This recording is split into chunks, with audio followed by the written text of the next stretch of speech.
Saints officially started OTAs today, and it's time that we finally address the pink elephant in the room. What is going up with Marshon Lattimore? Ladies and gentlemen, welcome to the Jono Show, live from New Mexico, where this shit more than a stream.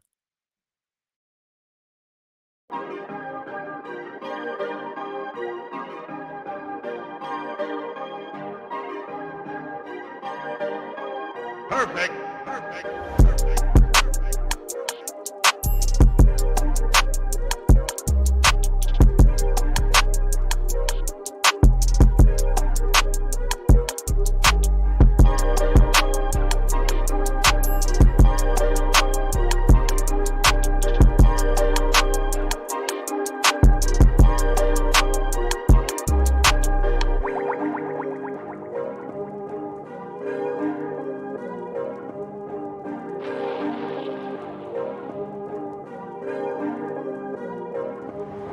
Perfect.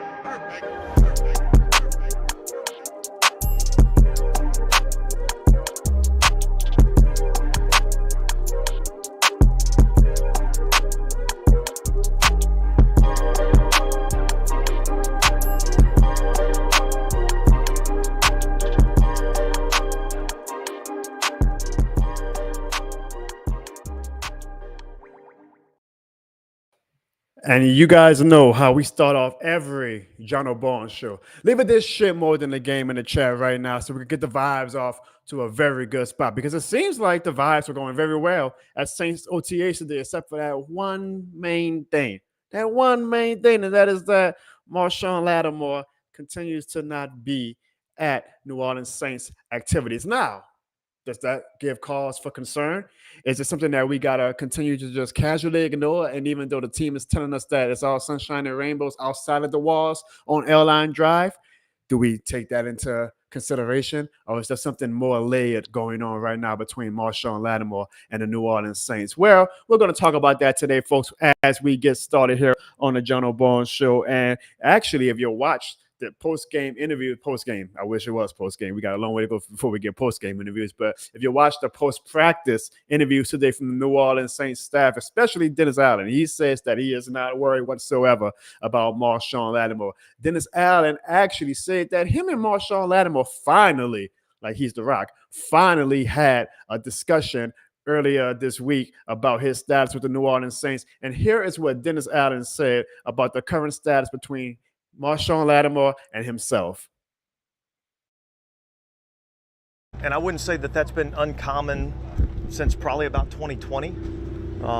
And so I wouldn't expect that. I know he's working hard. I know he's getting himself in the best shape that he can get into. And so, like I said earlier, when he's back, we'll embrace him with open arms, and we'll start working on getting him better for next year. You said it was a positive conversation. Was there anything that needed to be cleared up or talked about, or just feel like you needed to? No, look, I just thought it was something that we needed to communicate. There's been a lot of talk outside of our building about trades and things of that nature. And so I just felt like it was probably time that he and I had a conversation. Like I said, it was a positive conversation, and we're looking forward to getting him out here when he's here and working with him.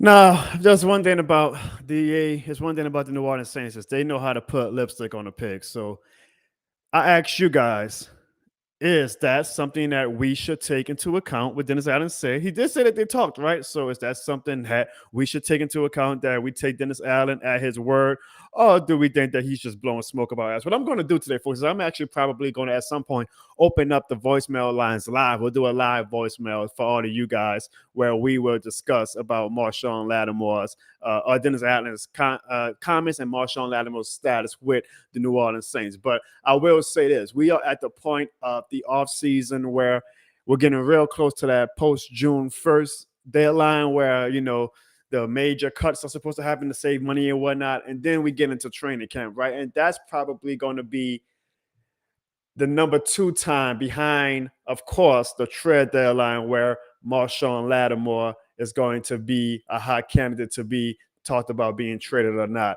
And the discussion needs to be, is he someone who we should try to get some value in return for, or is Marshon Lattimore someone who you guys believe, especially because the Saints believe that they are a playoff team?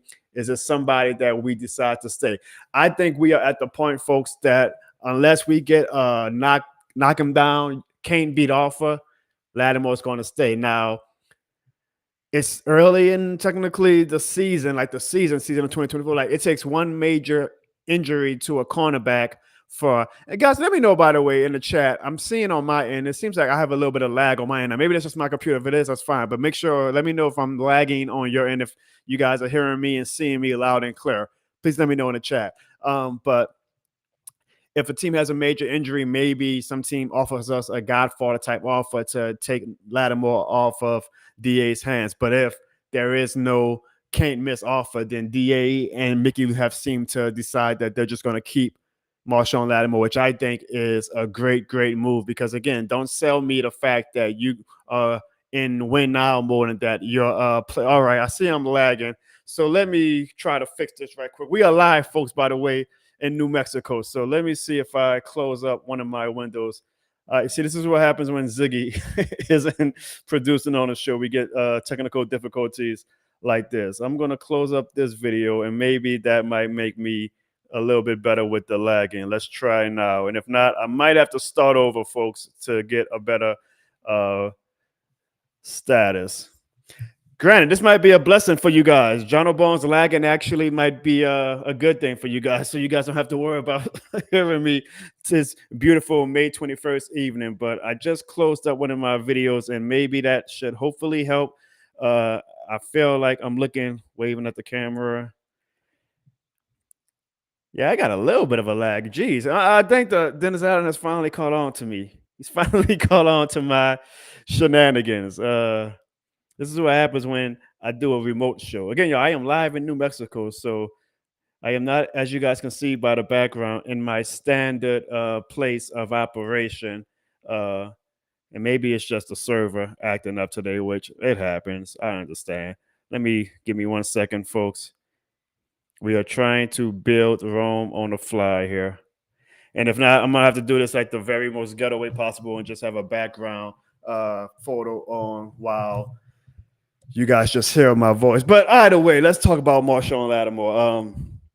I see in the comments you guys are just so over with Dennis Allen and saying that y'all don't even care to want to hear what he has to say about it. But I do think there is some value in what he's saying. It's that Lattimore and Dennis Allen had a conversation, and that Lattimore seems to be, at least for now, in a good standing with DA, where maybe it's not either side's first choice to stay with each other. You know, it's like the couple going through marital problems.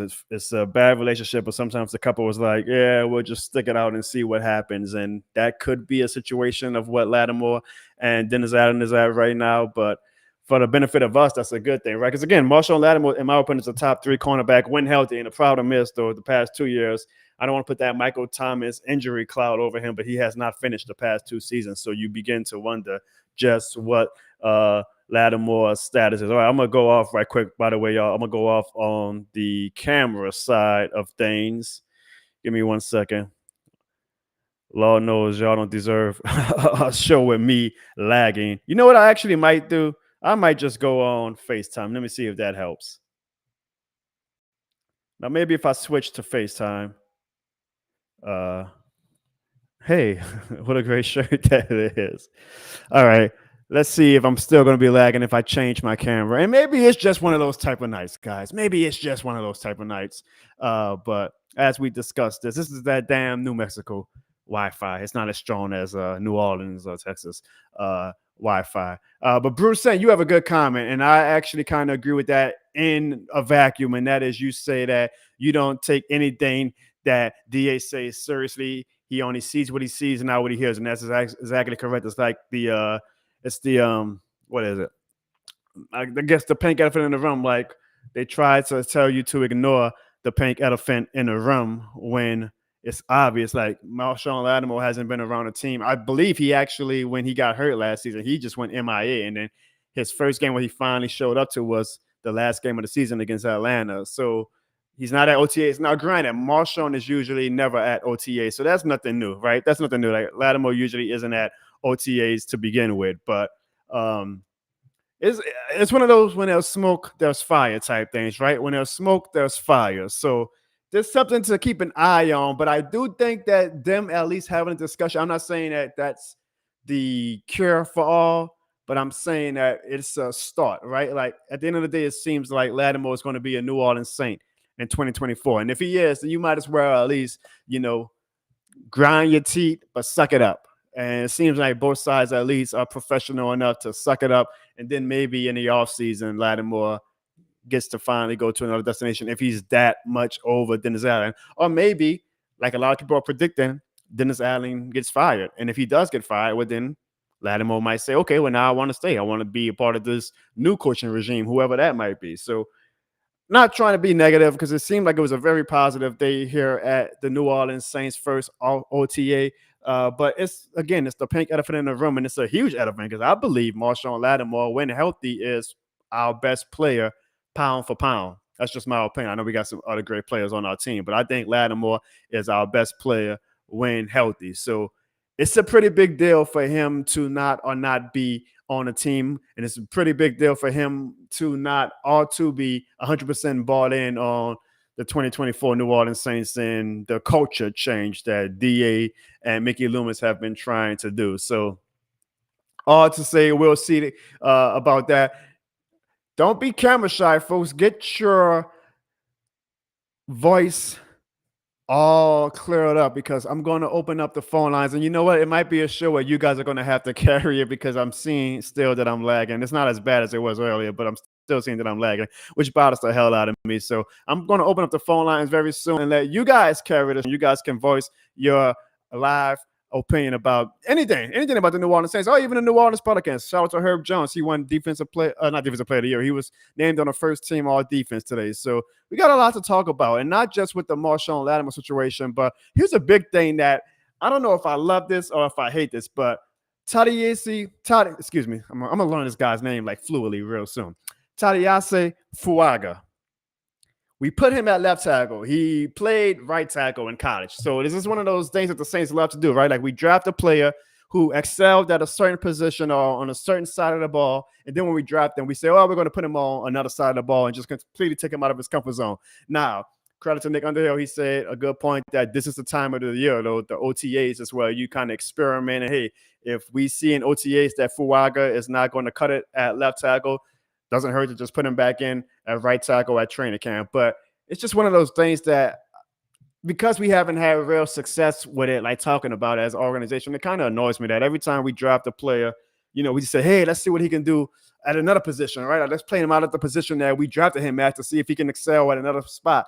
And I get the ideology behind it, right? Like if Fuaga actually is great at left tackle, well, then bam, they look like a genius staff. We got a left tackle spot solidified for the next decade or so. But I mean, the man is a right tackle. We drafted him because he was an elite player at right tackle. So my gut instinct is like, why are we playing the homie at left tackle? Why? Y'all, exactly. Bruce saying here, a good point and a good example is Zach Bond. Zach Bond is a guy who you want at least to go at the quarterback. And what do?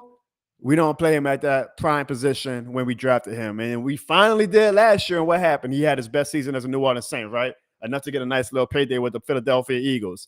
So I'm like, why do we keep doing this? And now we're doing this for Fuaga. And, maybe Fuaga is simply solid at left tackle. And then it's like, okay, so we're going to play him at left tackle. And instead of having maybe a dominant right tackle, we have a player in Fuaga who is solid at left tackle and who goes through a lot more growing pains and rookie struggles than he would have if we would have just played him at his natural position, which is right tackle. Again, I get the ideology. I get that it's so early at the OTAs that this is the time where you can experiment a little bit, see what works, see what doesn't work. But it's just one of those things that I'm PTSD, I guess. I've seen us drive players and play them out of position before that it's like, how many times are we going to do this, man? Like, does this organization have a fetish for trying to show that we're the smartest team in the room or something like that? Like, he's a right tackle. Play him at right tackle. But maybe I'll look like a fool. Maybe he's going to be great at left tackle, and the Saints are going to make me look stupid. I've been begging the Saints as an organization. I've been begging Dennis Allen as a head coach to make me look stupid for the past 3 years. So I'm waiting.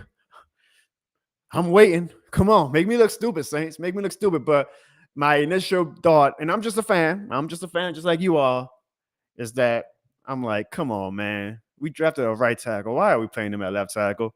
And it's maybe because it's going to be so that Trevor Penning can excel at right tackle, because going by this tweet today from the great Garland Gillen, he said this was the Saints starting offensive line today at the first OTA.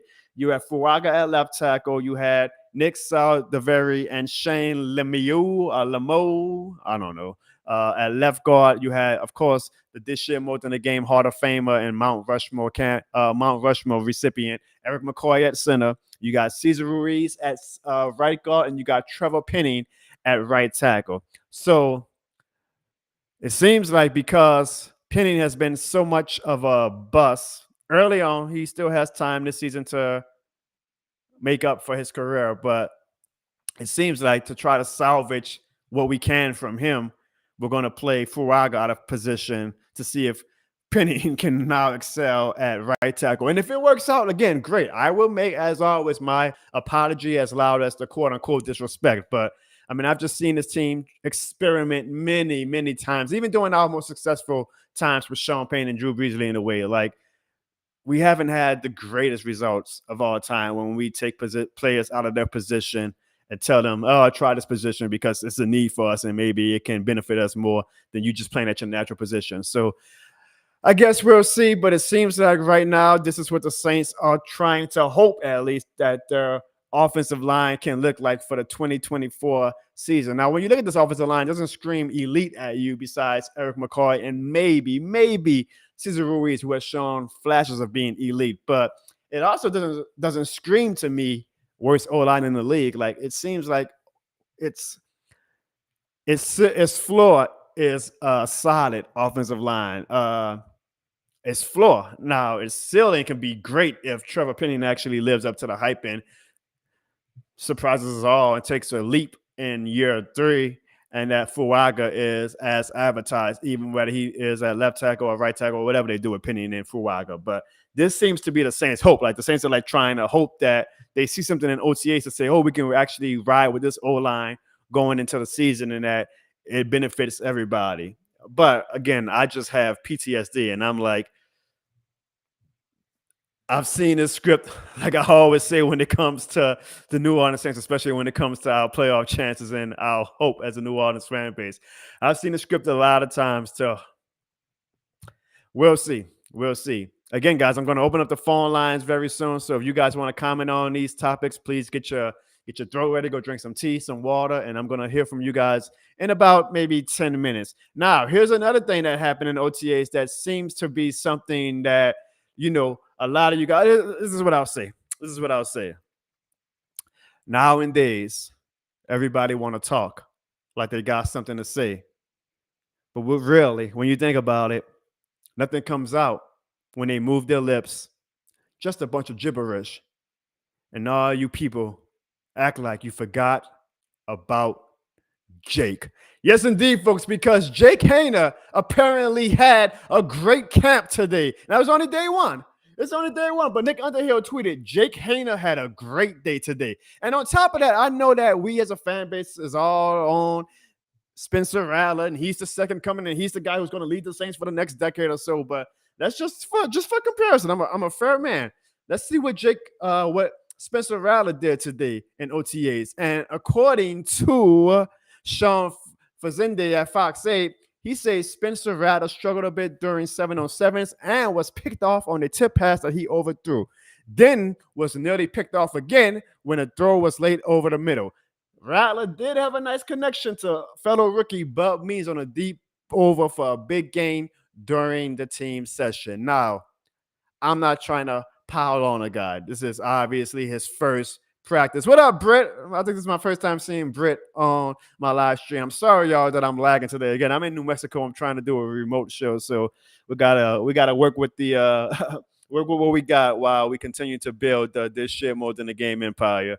But this has been Spencer Rattler's first practice. I'm not going to expect Spencer Rattler to come out now. It would have been nice if he did, because I mean, shit, the fan base would have went crazy and go like 8 for 8 in his first practice, touchdowns everywhere, all that. Like, we got to give him room to grow. And that's all my point is as far as with Spencer Rattler. I hope that fans are patient and give Rattler a year or maybe even two. Like, if you guys really, I'm talking about for the, and I don't know if his fan base has a nickname yet, but for all the Rattlers out there, I mean, I guess that doesn't make sense because his last name is Rattler, but I'm gonna call y'all the Raging Rattlers for now. For all the Raging Rattlers out there, I hope that you guys don't, expect presume that he needs to come in right away at some point this season and be the next Russell Wilson, like the next late draft pick that comes in and just completely dominates. The next Brock Purdy, the next Tom Brady. Like, give him time. Like, I watched some of his game film, and there was things that I've seen that I was like, honestly, there are some things I see from him that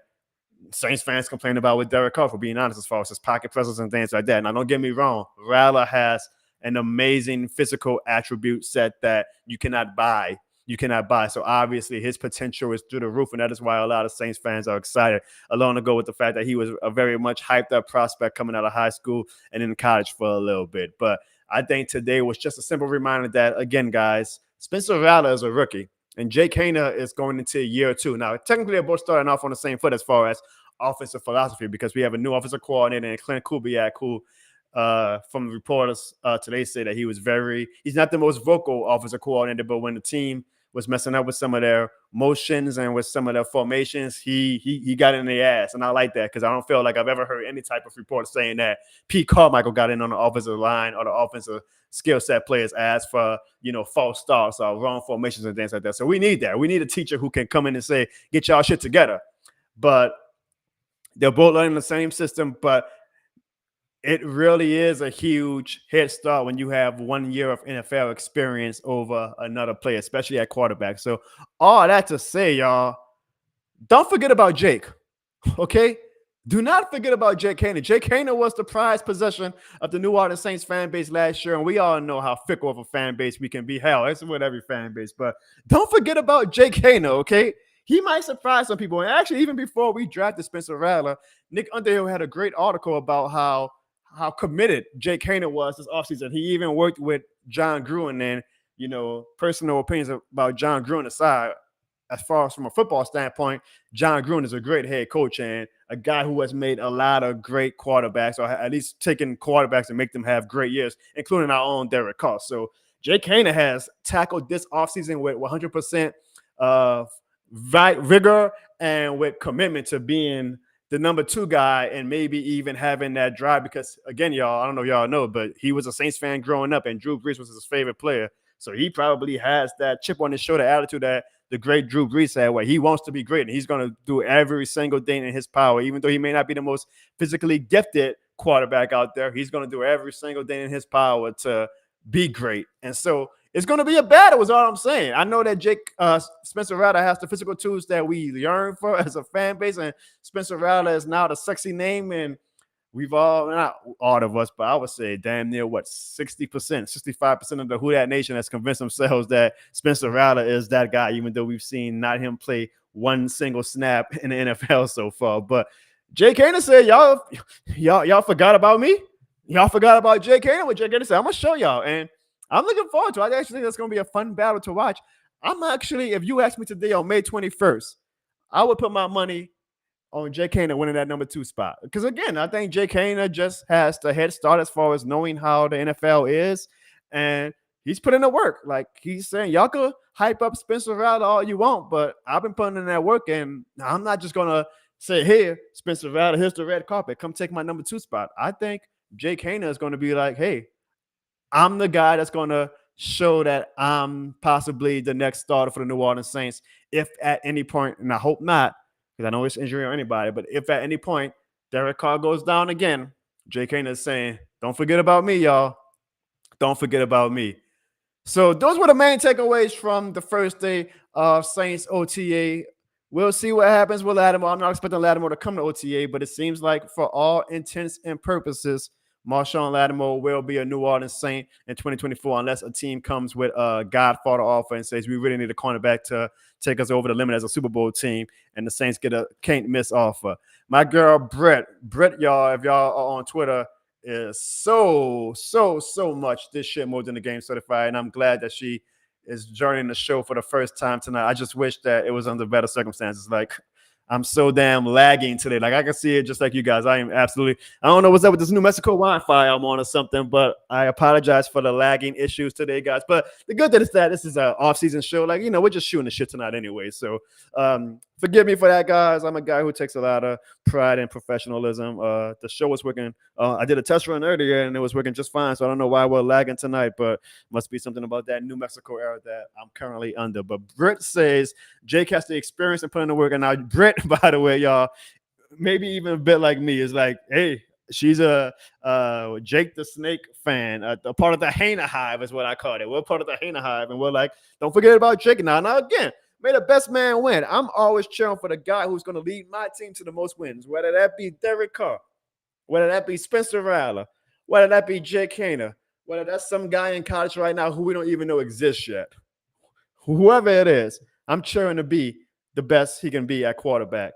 But I must say, I do think that fans wrote off Jake Hayner way too soon as Spencer Rattler got drafted. And it's going to be very, very interesting to see what happens when it comes to the battle for the number 2 spot. What up, T30? Another thing that they talked about at OTS that I love is that they say that they were putting Taysom Hill a lot in motion at the fullback position. And I love that. And I wish Ziggy was on the show because Ziggy talked about how if we get someone under that Sean McVay tree, the Kubiak tree, the Kyle Shanahan tree, a lot of motion, and who's like the perfect player that we can really take advantage of, motioning in and out and just being real creative with. Well, that would be one Taysom Nathaniel Hill.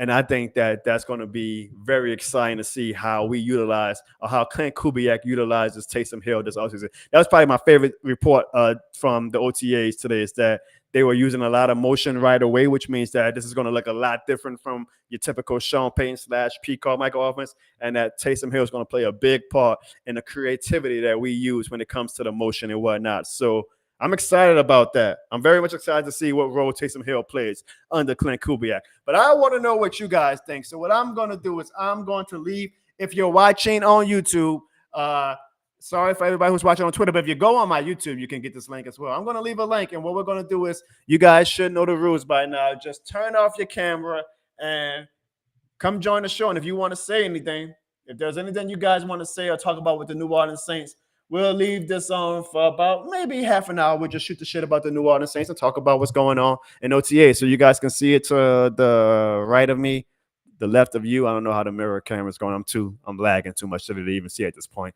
But click that link, and if you want to come join the show, turn your camera off, and I will have you on the show, and we can talk about anything you want to talk about as far as Taysom Hill's role in the Saints offense. If you want to talk about more status with the New Orleans Saints, if you want to talk about the Saints putting Fuaga at left tackle to start off his Saints career for now, we'll see if it lasts into training camp. If you guys want to talk about the Jake Hayner versus Spencer Rattler battle, I'm leaving the phone lines open to you guys. Turn off your camera. I'm doing one at a time, okay? So try not to make your opinion too long-winded, okay? Because that's going to be, I already got 2 people in the waiting room, and I know everybody wants to get the chance to talk, so I don't want to leave people in the waiting room too long, but make it passionate.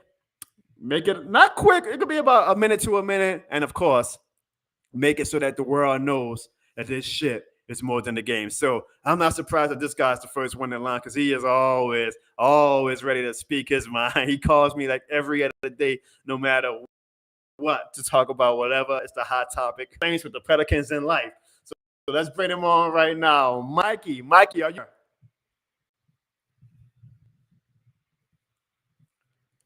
Mikey, can you hear me? Uh-oh. I don't think Mikey is on. Let me see if I put him on this way. Oh, well, we lost Mikey. I would say Mikey got camera shy, but Mikey usually isn't camera shy. So maybe it's just going on everywhere, guys. Maybe if you are this shit more than the game certified today, maybe just the Wi-Fi just is really, really acting up. I'm sure Mike is going to try to reconnect. But again, I see what Bruce Saying says. Speaking of Bruce Saying, wow, I try to wait to see if Mikey or anybody else wants to come and join and leave a live voicemail. I want to give a super chat thanks to everybody from last week who left a super chat. And of course, that is only one person, but it's a guy who's been absolutely so 100% this shit more than the game certified. And that is my dog Bruce Saint. Bruce Saint, thank you so much for always leaving a super chat.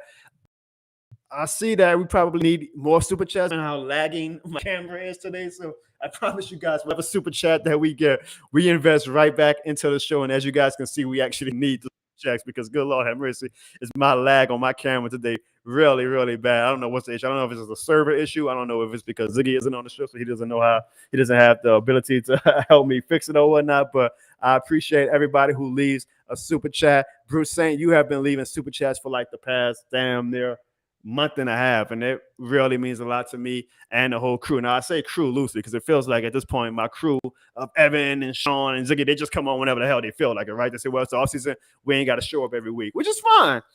But I can't wait till the one day maybe I could pay them so I can actually fire them if they don't show up to my chat. And look at that, Bruce Saint. Bruce, you gonna start thinking, people gonna think that like I'm putting that thank you up so that Bruce Saint can leave me another super chat. No, but I appreciate it, Bruce Saint.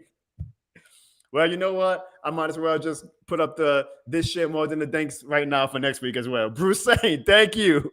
Thank you, Bruce Saint, for leaving yet another super chat. Every super chat we get goes right back into the show. I think my next investment is going to be whenever I do travel and I try to do a remote show, I'm going to have a top of the line camera so I don't have as bad of a lag as I do tonight on equipment that I'm using out here in New Mexico. But Bruce Saint, man, thank you.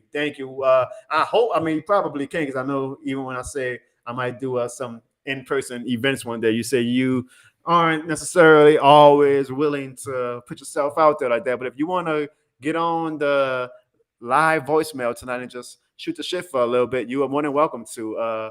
But until then, we finally have, let's see if his internet and Wi-Fi is working better than mine. Mikey, can you hear me? And is your Wi-Fi working out? I can hear you. Can you hear me? I can, but I will say, Mikey, if you could do me a favor and turn down your volume on your phone or your computer screen, you should still be able to hear me from your back end, but we're getting an echo right now. And Mikey just this is how this show is going tonight, guys. I'll tell you what, there's a lot of skits, there's a lot of content, there's a lot of live streams that I happily put on my resume to showcase the sponsors and partners and potential guests. Tonight's show will not be one of them. Okay, well, you know what? While I'll try once again to see if Mikey is able to join us to leave some live voicemails. Let's hear a word from one of our sponsors. And that sponsor is me, because if I can't even get a goddamn perfect camera view for you guys, then sponsors are like, well, why in the hell would I want to sponsor the Jono Barnes Show? And I can't believe you guys are still watching this crazy show. Because of that, you guys really deserve something special. Here's a gift just for you for being a fan. Are you going to a sports game or a concert or any major event? Well, buy your tickets from SeatGeek and use the promo code JONO at checkout, and you can receive $20 off your purchase over $50.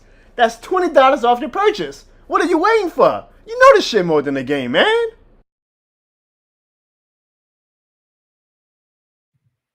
And we all know that the Saints schedule came out last week. So if you are like me and you need to get your wife's credit card to go buy some road game tickets or even some home game tickets, maybe you want to go to Dallas like me. Maybe you want to go to Kansas City. Well, if it's over $50 and you have not used the code before, again, if you use the code JONO, you can save $20 off your orders. So why would you not, right? Like, hell, you're already spending money on a goddamn Dennis Allen team anyway. Why save a little bit of money to watch a Dennis Allen team? Tell them Jono sent you, and always remember, this shit more than the game. All right, look, we're going to try this one more time, Mikey. I'm going to put Mikey on. Mikey, let me know if you can hear me, and try to put your computer or your phone, the volume down so we don't get an echo. Mikey. All right, I can hear you. Can you hear me now? Yes, I can hear you, and I have no echo. What's up, Mikey? Doing, my man?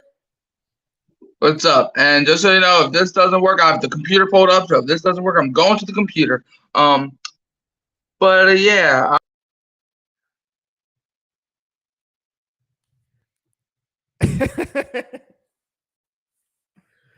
We lost Mikey again. It's been this type of show. It has been this type of show. Well, I guess while we give Mikey another shot. In Pelicans news today, Herb Jones was named to the first team All Defense, which was great. We haven't had a real chance to talk about the success of the New Orleans Pelicans 2023-2024 season. I use the word success loosely. It depends on who you talk to. We did make the playoffs. We did have a +6 regular season win-loss ratio. But obviously we got swept in the first round. And now it's time to really decide what do we want to do as a future of a franchise. Do we want to trade BI? Do we still believe that Zion can be the guy, even though Zion has still yet to play a playoff game? Do we want to trade for someone like maybe a Trae Young, maybe Darius Garland, maybe DeJounte Murray if he's available, maybe a Donovan Mitchell? You just never know, right? It's going to be a very interesting Pelicans offseason. We're going to talk about that on one show, I promise you guys. But we did want to use some time today to give a congratulations to Herb Jones, a foundational pillar of the current New Orleans Pelicans. No matter what happens going forward, I believe him and even Trey Murphy are like the two guys that we should really invest in, because those are two core pieces that we could really utilize going forward to beating the type of team that we want to be. So congratulations to Herb Jones. Herb Jones, you already know, my man. You are this shit more than the game certified. Bruce saying you crying over. I'm crying laughing. You crying laughing, Bruce. I'm crying on the inside. Like I'm watching the show. I'm seeing the horrible lag. Thankfully, the audio is still working great, so that's good. But I mean, damn, bro. Like I've been doing this for almost over a year, the streaming at least, but I've been doing content for like 3 years now, and I hate watching live streams as a viewer when a guest has like a lag in the show or whatever. It just seems like it's so unprofessional. Man, I'm over 7,000 subscribers on YouTube. I'm over 10,000 subscribers on Twitter, and I still can't. I'm glad y'all find it funny though. This shit more than a game. All right, Mikey, this is your last show. If this doesn't work, Mikey, it ain't meant to be, and that's okay, because the way this show is going around, this is the show that is probably just poetically justice that is not meant to be. But Mikey, are you there? I'm here. All right, we heard you good, Mikey. Yeah. I guess That's the last time I tried to connect with my phone. It's all right, Mikey. Look, I'm on a bad lag today because of the New Mexico Wi-Fi that I'm dealing with. So yeah, I can it's tell. all good. But if it makes me feel better, I'm wearing my this shit more than a game shirt. I appreciate that, Mike. Mikey, have you ever run into any issues wearing that shirt like out in public? One, because you're still a young kid. You're not like, a baby, but you're still young. So some people might look at you and say, wait a minute, you're too young to be wearing a shirt that has that word on it, even though technically it's not the word shit. It's just the shy. The T is whatever you interpret it to be. Have you had any issues wearing that shirt at all so far? No, but I will tell you this. One time I went to go see the dentist, and one of the dentist people, they looked at the shirt and they're like, "Hey, that's a cool shirt." Hey, I love it. I love it. I'm telling people, bro, like this shirt, it grabs eyeballs. Like you can't help but not be the center of attention when you wear it. And Mikey, at such a young age, I love that you remind me of me when I was your age and I was way too young to be doing the DX. I will be doing it on a camera. All right, maybe you can still see with the lad. The DX suck it, and the Stone Cold 316 says I just whooped your ass. But hey, man, sometimes it doesn't matter when you start the journey of this shit more than the game. It just depends on where you end it. But Mikey, how you doing, bro? What you got on your mind tonight? All right, so New Orleans Saints, Marshon Lattimore. At this point, I'm just done with it. Look, Lattimore. Do I think we're gonna trade him? No. But knowing Dennis Allen, we did trade CJ Gardner-Johnson for a couple 6th-round picks. So with Dennis Allen, anything's possible. Not in a good way. But the Saints with Marshon Lattimore, I feel like is a better team without Marshon. But I think that's set in stone. That's like saying that. I'm not going to say because then people are going to get mad at me. But, yeah, the Saints. Don't be afraid now. This is a Jono Bones show. Don't be afraid. Yeah, well, I thought of something, but then I forgot. I just don't know how to say it. Like, I know what I was going to say. I just don't know how to phrase it. Let me just say this. So, that's like saying, if you say that the Saints are better without Lattimore than with Lattimore, that's like saying, okay, then the Holy Trinity is better without the Holy Spirit part. That's like saying that. That makes no damn sense. Let's be honest. The Saints, though, Lattimore, I feel like is probably like at his peak, he was a top 10 cornerback in the league, and I think you can still argue that. We I know. think, not to interrupt, I think top 10 is an insult. I think he's top 3 when healthy. Yeah, I think so too, but I feel like Lattimore. Look, we obviously know he's the father of the entire NFC South. We obviously know how great he is in coverage and that he's locked down. So I love Lattimore. I even got a Lattimore picture up here. I know y'all can't see it, but it's like right in front of my computer. I literally have that from when he won Defensive Rookie of the Year back in 2017. So, man, I've been with Lattimore for the long run, man. Ups and downs, highs and lows. It's all, man. It's all this shit more than the game because you know this shit more than the game. Hold on, Mike. I like that. I want you to close out with that. But let me ask you this: what do you feel about the Saints putting Tadiase Fuaga at left tackle instead of his natural right tackle spot? Do you feel like that's the Saints once again trying to overthink something, or do you think that hey, this is the time to do it because it's the OTAs, it's very very early in the training process of this upcoming season, or do you hate the move and you think that we need to keep him at his natural position? All right, Talise Fuaga, first round pick. I know a lot of people are left wondering why he's playing left tackle, and I gotta say this: I personally like the move that Fuaga's playing left tackle because let's say Trevor Penning don't work out, right? I would rather have Talise Fuaga play left tackle and at least get some experience back there than us not even have a left tackle. Man, like that's like saying you'd rather like eat the sandwich but with no bread. So I like Fuaga at left tackle. Look, do I think he's gonna play there? Now that's debatable. But let's say Penning don't work out, which from how his career's going so far, it looks like it's on the down and down. But hey, maybe things can happen. But like I said, Fuaga, he's a great talent at right tackle. Now we got to see what he's doing at left tackle. But hey, from how they've been talking, I like our chances with him at left tackle. But we also thought about that with Trevor Penning when we drafted him. But let's just say things didn't go our way. And final question, Mikey, before we bring on Hakeem. What do you feel about Jake Haener versus Spencer Rattler? Jake Haener versus Spencer Rattler. I'm a part of the Rattler group. I don't care. But the battle between Jake and Rattler, I feel like it's a battle between some guys that are going to be interns more than managers. Like Rattler, I feel like has the most potential, but Jake Haener, I will give him credit. Jake Haener is kind of wishy-washy. Like, we don't know how good he's going to be in the NFL, but we don't know how Rattler's going to be in the NFL. So it's hard to, tell who's going to win that battle. I think it might go. Jake might win it because of experience, but Rattler might win it because of talent alone. Whoever wins the backup job, at this point, might win the starting job because you never know somebody might stab Dennis Allen at night from how bad they hate this man. Right. So it might be about a starter role because Dennis Allen or Derek Carr's gonna be dead. Okay then. You know what? On that note, Mikey, can you tell people why you called in to the Jono Barnes show? Man, I don't care if I have to try to call in 6 times, 7 times, 8 times, 9 times. It's still this shit more than the game, no matter if I have to call 10 times in one show.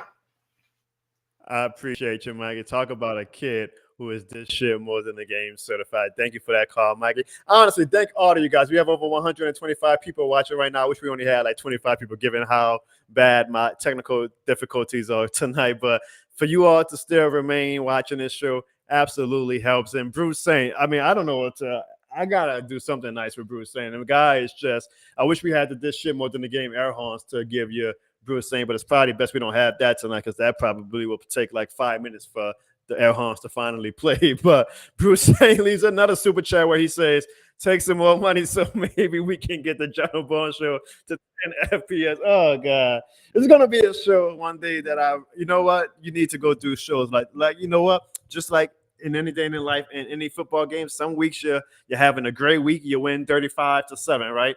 Some weeks you have a bad week, you take the L. I'm gonna have to take the L on this show tonight as far as my technical difficulties. I'm just gonna blame it on the great state of New Mexico. I love this state, but I don't run into any of these issues when I'm doing the show. Sometimes from Texas, sometimes from New Orleans. So I just gotta, by process of elimination, blame it on New Mexico. But I appreciate you guys staying with me for this show, Bruce. And I'll tell you guys, every super chat that I get, I'm turning right back to make sure that we never run into technical difficulties like that again. But I appreciate each and every one of you guys. All right, next up on the hotline, we have my dude, Hakeem. Hakeem, what's up, my man? Can you hear me? Yes, sir. How you doing there, young man? Good to see I'm you, good, bro. Mr. Hakeem. And again, I send my apologies. My camera or whatever's going real crazy today. So I know you can hear me It's well, all but you're good, bro. probably seeing me like 5 seconds behind my actual movements. But what's on your mind, Hakeem? First day of Saints OTAs. How you feeling? Well, it's OTAs. I don't really necessarily get into um, you know, um, the excitement as far as, all them running around in shorts and shoulder pads because nothing is really finalized in OTAs, but you do get a feel of like what's going on and stuff like that, right? Right. So Um, you know, but first off, man, shoot, it was a pleasure meeting you 2 years ago in Atlanta because I'm up here in enemy territory hiding out in the bunker from all these doggone Falcons fans. So I Let me got to tell kind of be you, careful. Hakeem, that Atlanta that was post game, right? Yeah, man. That was like a blur I because we ran were into all you. so it was Yeah. honestly, Uh-huh. that was the highlight Hmm. of the Dennis Allen era. Sadly, like who would have thought that that would be the peak of the Dennis Allen era so far? But I remember how much fun we were having taking over that stadium. Yeah, I bruh. It met was you and a few other crazy. people. It was great. That was like my second year, I guess, doing content. So I was still surprised that people were even recognizing Yeah, me it up to was that it, point. it But was the I Jameis remember game. now. Yeah, man, it was the Jameis game where he threw the pass down to Jarvis Landry on the sideline Oh and set us yeah, up in oh field goal yeah, range. yeah. And If I people saw go you. on I was my like, YouTube "Yeah, and search Jono, what's that that?" game, that was Hmm. again the peak of the Jameis Winston, honestly, careers of Saint, and the peak of the Dennis Allen Saints eras. Good times. Good. Who would have thought Yeah, that that man. would be the peak of what we've Highlight. experienced so far? I would love Hakeem to come back Yeah, to Atlanta. I'm trying to like knock off some cities though that I haven't been to yet. Like this year, I'm targeting Kansas City as like my major road trip. Dallas is a it's real work. easy trip for me, so I'm probably going to do Dallas Right. this year. But when I come back to Atlanta, and there will be one day, I'm probably going to be Uh-huh. a marked man when I come back that time because I'm a little more popular now. So I'm sure Atlanta fans are going to be like doing the Birdman route, waiting for me to come to the stadium to give me some hell. But I'll definitely let you know so we can link up again. And hopefully, like we always do, whether we a good team or bad team, we dance on the Atlanta Falcons' grave. Yeah, man. I hope you can make it out. But to be honest with you, though, Jono, if we 0-3 going into the game, I would suggest don't even put Atlanta on the list because you know what I'm saying at that point, bro, it's just not even worth it. You dig? You know, like I people go look at hype. this. Uh-huh. I go Go ahead. vibes. I go travel like Oh win and yeah, losses, absolutely, but I love the vibe. So I hear what you're saying, and absolutely, I probably won't be able to go to absolutely. Atlanta this year because of the Dallas and Kansas game being sandwiched in between the Atlanta game. Hmm. But even if we were even if we were 0-15, I would be in Atlanta if I had plans for that, and I would be cheering my ass off and I saying, "Who respect that?" that, bro. And this shit Yeah. more than a game. Yeah, it is more than a game. I respect that, Luciano, but I'm gonna be honest with you. I didn't mess with him last year because I already knew what time it was, bro. With DC being, and I'm a diehard fan, but I'm a realist too, though. Like Hmm. Hmm. there's just things that when you're a lifelong Saints fan like me, you know what I'm saying? I grew up in the Calio Project and stuff like that, uptown. So I've been the Saints fan since I was little, man, and I've just seen this too many times. And as a diehard, bro, like we won't. I'm in the results business now. Hmm. Going back to Hmm. the whole topic with Marshon, whether we know CTE Mickey is saying, yeah, we're not gonna trade him. But my whole philosophy is this: yes, the defense is much better with him on the field. He's a top 5 corner at at the least. He's top 5 corner. But people got to remember, he's missed 17 games over the last 2 seasons, right? And the defense has actually performed well Yep. without him in the lineup. Now, I'm not saying that the defense would be, better without him in the lineup. What I'm saying is we were able to compensate for his absence in the secondary with some of the guys that we had. And look, I believe in the whole Belichick philosophy. Get rid of the guy 2 years too early before you get rid of the guy 2 years too late. I hear Now, that. if Marshon is not going to be in the Saints, long-term plans, meaning, okay, you keep him this year, but just to get rid of him next year, my thing is, why don't you trade him now and get something while his trade value is high? You know what I'm saying? Again, I'm not advocating for that. To me, he's the best corner in Saints history. If you just go back to all the cornerbacks the Saints done had, and I'm an old dude, I'm dating myself. I'm going all the way back to Dave Wayne with Johnny Poole, you know what I'm saying? Vince Buck, Toy Cook. I'm going back that doggone far. You know what I'm saying? He is the best cornerback in the history of the franchise. But again, he's missed 17 games over the last 2 years.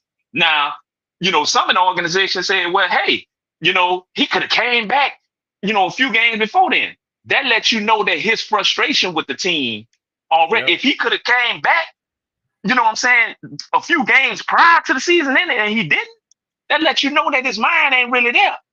And hell, we all New Orleans. If nobody don't want to fuck with us, we don't want to fuck with nobody else. That's just what it is. You know what I'm saying? I love Marshon. I'm not kicking him to the curb, but I would have to have a total buy-in from him. Not just, okay, I'll deal with it this year. You know what I'm saying? And, we'll just see what happens next year. This is the reason to me that they drafted Kool-Aid, because something is going to have to happen next year, my brother. Either we're going to have to decide to pay Paulson Adebo, you know what I'm saying? Or we're going to have to go ahead and tell, get what we can get from Marshon. But to me, I'm saying go ahead. This would have been the year to go ahead and trade him because his trade value is high. You know what I'm saying? Next year, what if he misses 6 or 7 games this year? Now his trade value goes low and he only has 1 more year left on the deal. And in 2026, you're going to have to re-up on it. You know what I'm saying? So again, I'm a big time Lad fan, but I can't never, I can't trust the front office because they failed us. You know what I'm saying? Unfortunately, I think they robbing Miss Gail blind, Dennis and CTE Mickey. They robbing her blind. But until she becomes a hands-on owner, I think we're gonna be stuck in this mediocre stage of things. You know what I'm saying, bro? So. For me, man, it's just, I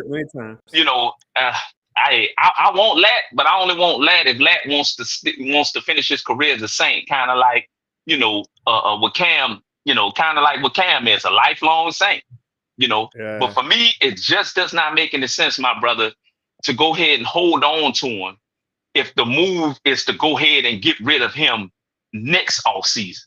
Like, what are you getting out of that? You know what I'm saying? Like, so.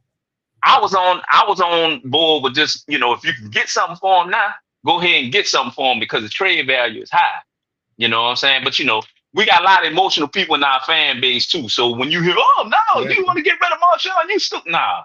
Just understand how football is. At some point, our organization needs to tear this whole thing down. You know what I'm saying? In order to get cap compliant. Once we get cap compliant, now we can go ahead and build from scratch. Like take for instance the Green Bay Packers and the Houston Texans. Look how they've done it. They tore it down, got rid of whoever the hell they got rid of, got cap compliant, and now they Super Bowl contenders.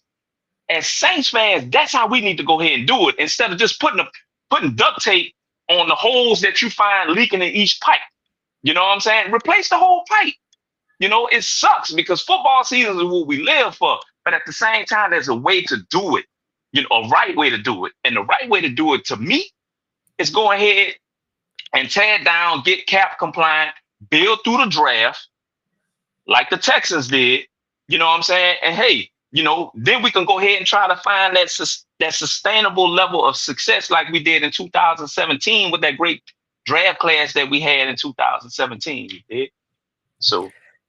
Those are some damn good points, Hakeem. I think the only thing that I push back on a little bit is I don't think for Lattimore's sake it's the thing of him not fucking with New Orleans. I get what you're saying, the New Orleans Saints. I think it's just he is so fed up with DA that he's like, as much as I love the That's city, true as much too. as I love my teammates and the team in general, I don't That's believe it in too. this man. Especially, I mean, look, every player has to put their careers above all, right? Like he only has so many Absolutely. years left in his prime. He wants Absolutely. to perform well while trying to compete for a ring. It seems like just from the scuttlebutt, and I can't confirm this anything because all we know is the scuttlebutt that we're hearing from the tea leaves is that he does not agree with DA's philosophy, I guess, as a head coach. So, but I hear what you're You right. saying as far as you taking the attitude Show of, hey, that. if this guy isn't 100% committed to the team, then you don't want him. You made some damn good. I mean, I feel like that's the only thing that I could have like argue. I will say this, even if it is for one more year, and I get what you're saying about you don't want 1 year. Or I don't even want to use the word rental, like, but if you feel like if it's just gonna be 4 more years, trade him now while the value is still very high. I would say I wouldn't mind one more year just so we can have Mike Evans get like a goddamn bitch one last time. That's just me though. That's just me. And some of the stuff like that is worth it. You know, okay, if he can piss off Mike Evans one last time while Adam was in the same, it'll be worth the 1 year, even if we lose out on some trade value to him. But that's just because I'm so this shit more than the game. Sometimes I put away the logicalness for the entertainment value of it. I Sure, have bro. I have two requests. One, Yes, sir. I want to try to do, especially when the season is up and roaring and like everybody's watching the show and whatnot. And when I have a goddamn camera that's actually not lagging anymore, we're definitely going to try to implement more live voicemails into our show for the upcoming season. Are you going to can you at least promise me that you'll try to make yourself a regular? Because you came with the heat today. Those are the type of calls that I like. Can you promise me that you'll try to do this Jono, more often when we do this more often in the fall? Jono, bro, I mess with you, man. And Yes, to be indeed. honest with you, I'm a podcaster myself. I got my own show with my boy. Well, I share a show with my homeboy Soul Saint. You might know him. Of course, Soul Saint is a legend in the Saints fan community. Yes, yes, indeed. Yeah. So we have a podcast weekly, bro. Me, him, and Mike Teasy, bro. It's called you know, Tell It Like It Is Sports Talk Podcast, bro. But Yeah. I found I you. know, Hakeem. I know of y'all. I know of y'all, Hakeem. Oh, okay then. All I'm right. not new to this. I'm true to this. Believe that. Absolutely, absolutely, Ron. But I've been messing with you, like I said, bro. I've been messing with you for like 2 years, man. When I saw you in Mercedes Benz Stadium, I walked past you. I was like, yeah, I know, bro. I like your content, bro. You was on the move, and I I understood was because on maybe one. like 10 minutes later is when the fight, when the brothers went ahead and stomped out them two Atlanta Falcons fans that were talking noise to the same fan right there on the escalator. I don't know if y'all saw that on YouTube. We did them something Yeah, yeah. bad, bro. You know what This I'm shit saying? more than I a don't game, man. advocate for violence, but people got to understand our attitude when we come from New Orleans, bro. Like you just ain't gonna walk up on and be talking all that there, and it's just not what it's about. Keep it at football. You know what I'm saying? They like to get Yeah. personal up here in Atlanta, and it's not even about that. Like I bring up stuff like, for instance, since 2000, the Saints have beaten the Falcons 31 out of the last 45 games. 31 out of the last 45 games. So it's a much bigger deal when we go ahead and we stump on them as opposed to, them beating us. Like it's not really a big deal to us no more because we have conquered this rivalry, you dig? But it's just funny dealing with a lot of these people from up here, bro. So, but I mess with you, man. I love your content, bro. I think you're on your way.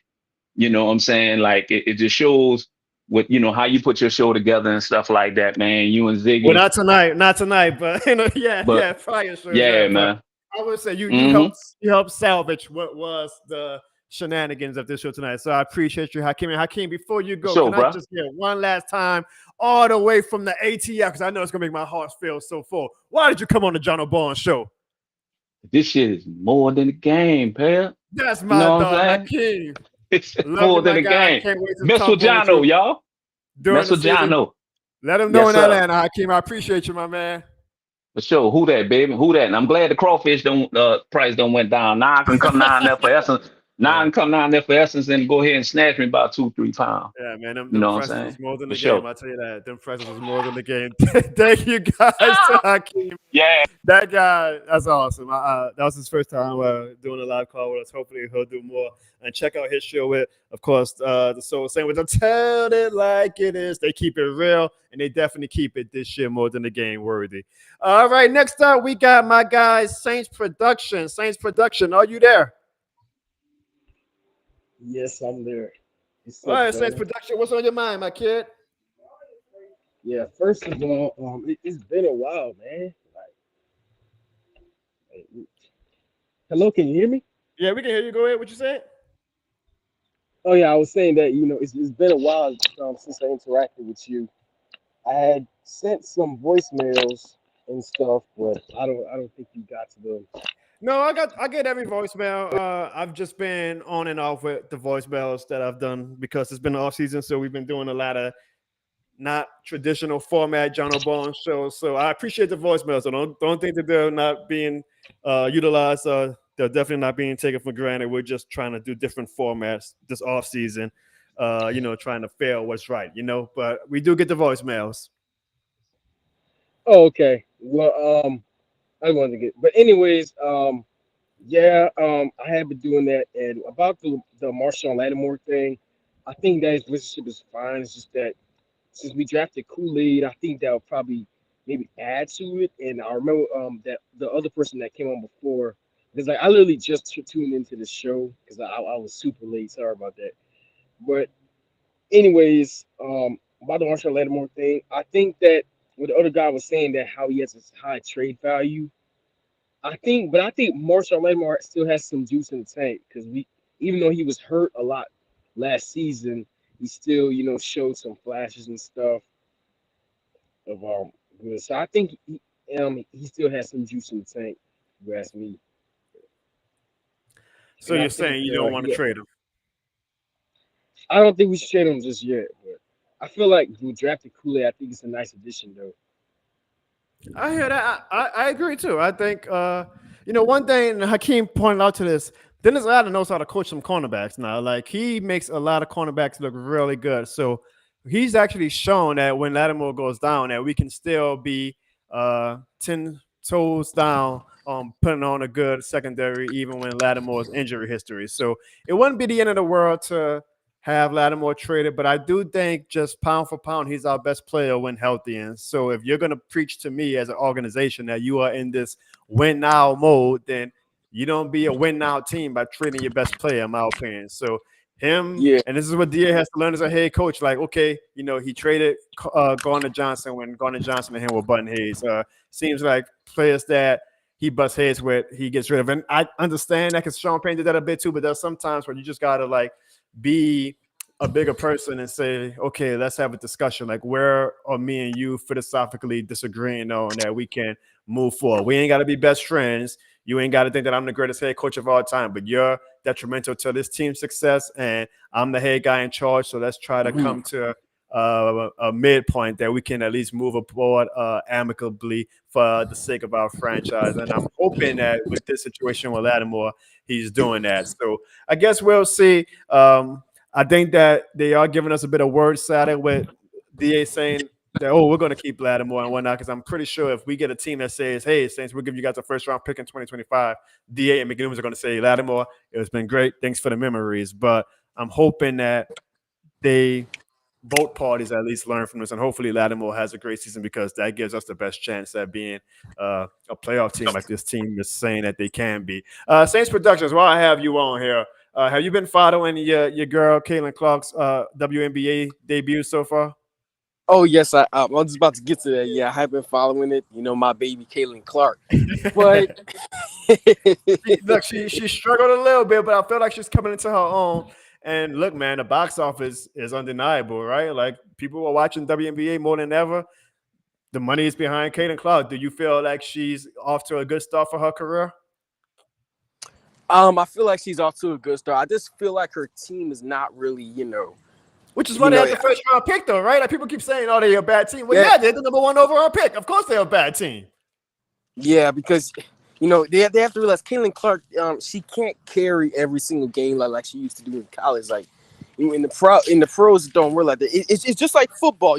When Joe Burrow first got to the Bengals was trash. I think they only lost one like 2 games or something like that. But the point I'm trying to make is that you're not gonna like go like 17-0 or whatever. How many other games in there go undefeated like on their first year? It takes time, to get used to the players, get used to like the routine and stuff. Then you start to see a winning streak. So I feel like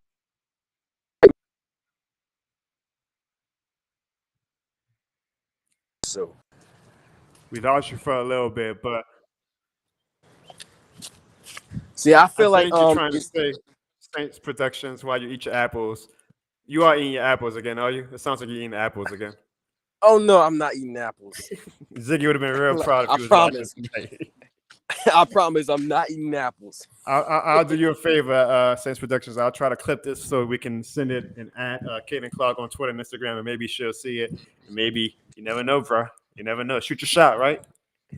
Mike, is it Michael Jordan who said that you miss 100% of the shots that you don't take? And Exactly. plus, That's a great attitude to have at your age, Saints Productions. Saints Productions, I appreciate you. I promise you, when we get our show back at its normal location, we'll have our technical difficulties figured out. But in the meantime, can you tell them why you called the Jono Bone Show tonight? wait, also, I have one more thing I want to add. Just one more thing. Oh, go ahead. I also want to mention. I also want to mention that I have also started, the podcasting I was talking about. What did I call it? It's your show. What you call it? I had called it the. You got it on the name of your show. You can promote the Saints Productions. See, I said it in the voicemail and I forgot it. I have no idea. Well, Why I look, forgot do me it. a favor. When you get off this call, go look it up and you can put it in the chat and promote it away, okay? You got here's a tip, and I'm not a professional, obviously. I got a lag in camera tonight, but learn the name of your podcast so when you start to promote it, you don't get caught off guard on what the name of it is. But I'm glad that you're getting started. It's never too early to get started. Saints Productions, keep at it, man. And Oh, you're at I a young just age. remembered it. I just remembered it. It's the Dead podcast. I just started it. I had posted a video was a couple weeks ago, actually. It was about Caitlin Clark and like LSU or whatever. It was the national anthem thing. I haven't posted too much yet, but we're getting there. We're getting there. So like if y'all just go on my on the account that I'm on right now, make sure you subscribe because I'm gonna change the name soon. So just look up Saints Productions or whatever. Lock down on the name Saints Productions, but yeah. Yeah. And when you get your new name, remember it, finalize it, and you're more than happy to come on and announce it.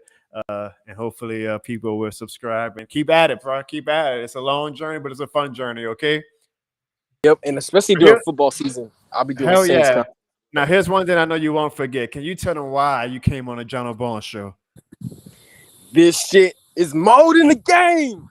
There we go, my guy. Appreciate your Saints Productions, and I wish you well in your quest to find the perfect name for your podcast. I know we had Jerry G in the backstage, but I believe he had to log off. So I guess that would be the voicemails tonight. Jerry G, I'm sorry we couldn't get to you.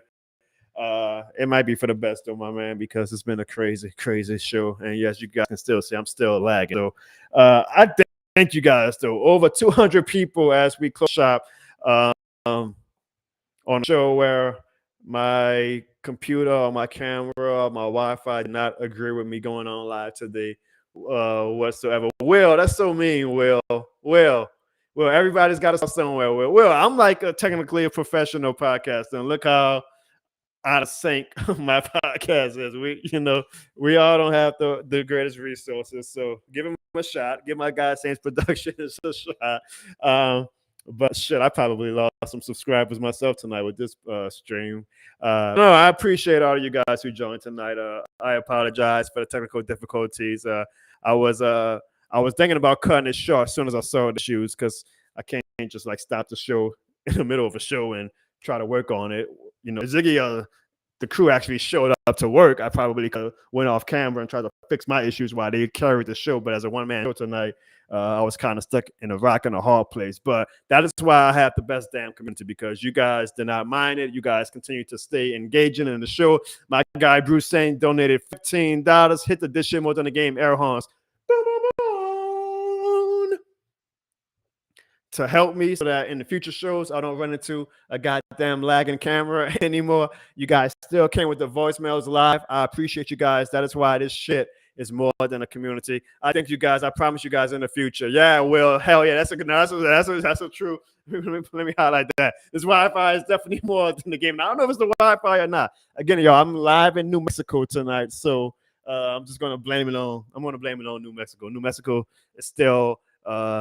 New Mexico, I love the state, but they got some things they got to get together with being This Shit More Than the Game certified. Actually, my mother-in-law and her boyfriend went to a minor league baseball game, and he was wearing loud and proud the This Shit More Than the Game shirt for the Chihuahuas. I believe that's the name of their minor league team. They're called the Chihuahuas. And the team personnel or the security stadium personnel told him that he had to take off the shirt or wear it inside out because of this portion of the shirt. And I'm like, well, that is so This Shit More Than the Game, like Chihuahuas. Come on now. So New Mexico, this is strike two tonight. I'm just gonna blame you guys for the bad signal and the bad technical difficulties we had tonight as well. New Mexico, I love you as a state, but y'all got a lot of work to do if y'all want to be This Shit More Than the Game certified. But I know who is This Shit More Than the Game certified, and that's each and every one of you guys who tune in to the Jono Barnes Show tonight. I appreciate you guys. I promise you guys in the future we're going to have much more fluid shows. Bruce saying I appreciate you for all the love and everybody who joined the show tonight. Will, Saints Productions, Hakeem, Mikey, St. John, a guy who doesn't never have to worry about. I talk about a professional. St. John is definitely a professional. But I appreciate all of you guys. And you know what? Make me feel a little bit better, guys. If you guys, as we close out the show, leave a This Shit More Than the Game in the chat right now so we can at least end the show on the vibes, because whether we have perfect Wi-Fi or no perfect Wi-Fi, we can still let the world know when they watch this on replay that this shit is more than a game. And while I'm on live, let me give a special happy birthday to my niece who turned 1 year old last week. If you guys also can leave a happy birthday to my niece, her name is Capri. She turned 1 year old last week. Let her know that this shit is more than a birthday, and she is for sure This Shit More Than the Game certified. St. John, I appreciate you. You're damn right, this shit more than the game. Oh, and also, y'all, I mean, I know I'm a little delayed, but check out Brett. You still on the show? Wow, I knew Brett was This Shit More Than the Game certified. Check out 5208 Magazine, 5208 Magazine Street, Parcells and Post for the exclusive This Shit More Than a Game magnet that has officially been restocked. We actually sold out of the first shipment, but last week they received the second shipment of orders in for the This Shit More Than a Game magnet, and for only $3 at 5208 Magazine Street, you can buy a This Shit More Than Game magnet. Put it on your refrigerator, put it on anything that's metal in your house, and let the world know that this shit is more than a game. So go ahead and support local businesses at 5208 Magazine Street. The name of the company is Parcells and Post. You can buy, you can even get a Drew Brees, Jesus Christ magnet. You can get a Superdome magnet, a Pelican Skeletons logo magnet. Of course, the main magnet, and that's a This Shit More Than a Game magnet at Parcells and Post, 5208 Magazine Street. Let them know, y'all, that this shit more than a game and this shit more than a magnet. Thank you guys for leaving the happy birthdays for my little niece Capri. I know she obviously can't read or even understand what's going on, but I'm sure when she watches this some 10 years from now, she'll be like, oh, I got the greatest uncle in the world. And she's also going to know that her uncle has the greatest community in the world. I appreciate you guys. I love you guys. It seems like my computer is finally not lagging anymore at the end of the show. How the hell does that go? How the hell does that go? Look. The lagging is gone. Wow. Was I getting revved all show? So now the show wants to work. Now the camera wants to work. Now the wife. Wow. Fuck the Falcons.